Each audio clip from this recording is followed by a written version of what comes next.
শিক্ষাগত যোগ্যতা বা অশিক্ষিত এই ধরনের অনেক প্রসঙ্গই এসেছে। তো আমার পারিবারিক শিক্ষা সবসময় বলেছে যে মানুষকে ছোট করাটাই আমার পরিবারের শিক্ষা নয়। আমার পরিবারের শিক্ষা মানুষকে যদি আমি বড় করতে পারি, ওটার মধ্যে নিজেদের পরিবারকে প্রেজেন্ট করা হয়। সব মাছই মাছ খায়, ঘাওড়া মাছের নাম হয়। আমার মনে হয় যে মুরব্বীরা কিছুক্ষণ আগে সাকিব খানের এক বক্তব্যে যেন তোলপাড় হয়ে গিয়েছে পুরো সোশ্যাল মিডিয়া। অপু বিশ্বাসের পারিবারিক শিক্ষা নেই আমার কথাগুলোর সাথে অনেক বেশি পরিচিত, এখনকার হয়তো জেনারেশন নাও হতে পারে।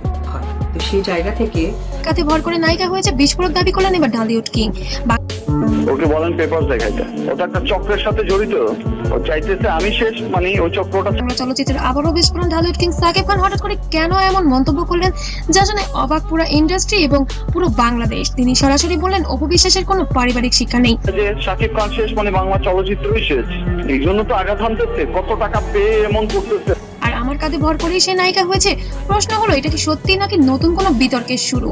একসময় ঢালিউডের সবচেয়ে জনপ্রিয় জুটি ছিলেন সাকিব খান এবং অপু বিশ্বাস। তাদের প্রেম, বিয়ে, তারপর বিচ্ছেদ। তাহলে কি করতে বলেন? এত বছর পর কেন এসে করতেছে? আমার কাছ থেকেও টাকা খাইছে কয়েকদিন আগে 12 লাখ টাকা। আর হয়ে সবই ছিল যেন আলোচনার কেন্দ্রবিন্দুতে। অপু বিশ্বাসের এক সময় মিডিয়া থেকে দূরে সরে যান, তারপর হঠাৎ করে ফিরে এসে জানান তিনি সাকিবের স্ত্রী এবং সন্তানের মা। সেই মুহূর্ত থেকে শুরু হয় নানা তর্ক বিতর্ক। টেলিভিশনে হয়তো আপনারা সকলেই দেখেছেন, আপনারাই সেটা প্রচার করেছেন। এই ঘটনার পর থেকেই সম্পর্কের ফাটল স্পষ্ট হয়ে ওঠে। অনেকেই বলেন অপু বিশ্বাস নিজের জায়গা তৈরি করেছেন নিজের যোগ্যতায়, আবার কেউ বা দাবি করেন সাকিব খানের কারণেই তিনি জনপ্রিয় হয়েছেন। কিন্তু সরাসরি এই দাবি করে বসলেই জানান এবার সাকিব খান। আমি বলেছি না আমার লোক বলেছে। আমার কাঁধে ভর করে নায়িকা হয়েছে, এই কথাটার মানে কি? বিশ্লেষণ করলে দেখা যায় সাকিব কি নিজের অবদান তুলে ধরছেন নাকি এটা অপুকে ছোট করার চেষ্টা? তো এটা কে বলেছে ভাই? আমরা শুনেছি তো একজন ইন্ডাস্ট্রি অনেকেই বলেছেন এটা পুরনো ক্ষোভের বহিঃপ্রকাশও হতে পারে। এদিকে অপু বিশ্বাস এখনো এই মন্তব্য নিয়ে সরাসরি কিছু বলেননি, তবে অতীতে তিনি বলেছেন আমি আমার কাজ দিয়ে নিজেকে প্রমাণ করেছি।